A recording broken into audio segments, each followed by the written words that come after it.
You're winding down, swiping through your feed.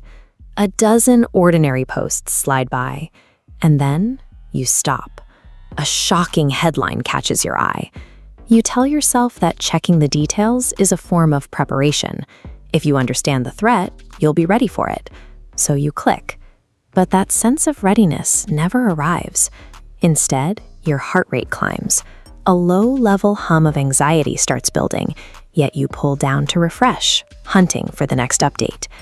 After 30 minutes, you've consumed 20 different versions of the same event.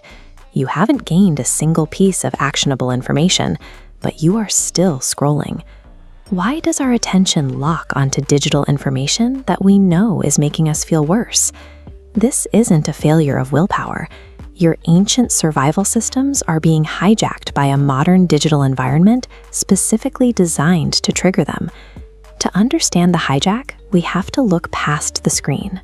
For the vast majority of human history, the brain functioned primarily as a threat detection engine. The biological stakes were simple.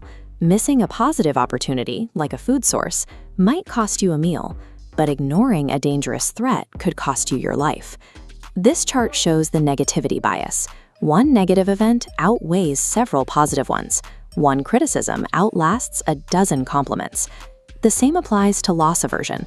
Losing $100 creates a severe plunge, while gaining $100 barely registers.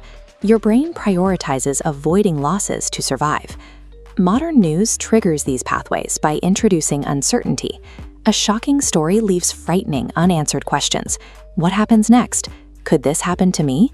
Because your survival software cannot tolerate uncertainty, it creates tension.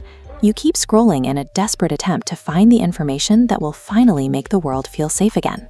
While you sit in a physically safe environment, the barrage of perceived threats on your screen keeps your nervous system on high alert.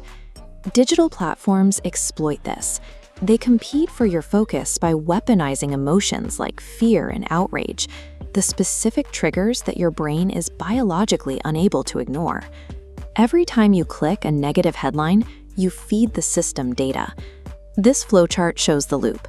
The algorithm registers what captured your focus and responds by serving more extreme variations of that content to keep you engaged.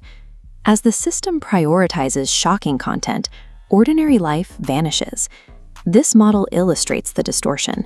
A massive cluster of neutral points represents ordinary daily events: planes landing, businesses opening, friends helping.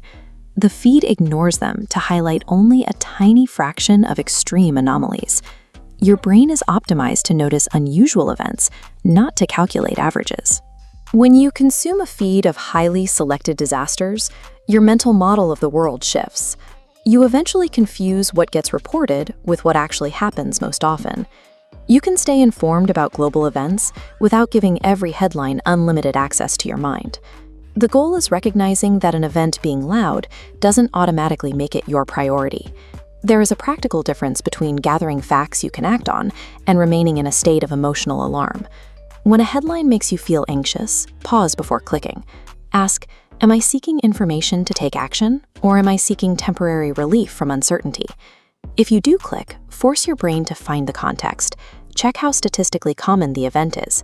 Engaging your analytical brain helps move your focus away from the raw emotion of the story. You can also set boundaries by choosing specific times to catch up, using a few reliable sources. This breaks the illusion that every update is an immediate emergency. Rebuild your mental model of the world by diversifying your intake. Deliberately look for progress in science, technology, and human achievement to balance the highly selected stream of negative events. You possess the power to decide how much mental bandwidth bad news deserves. By choosing context over constant alarm, you can understand the world without letting its worst moments define your perception of it.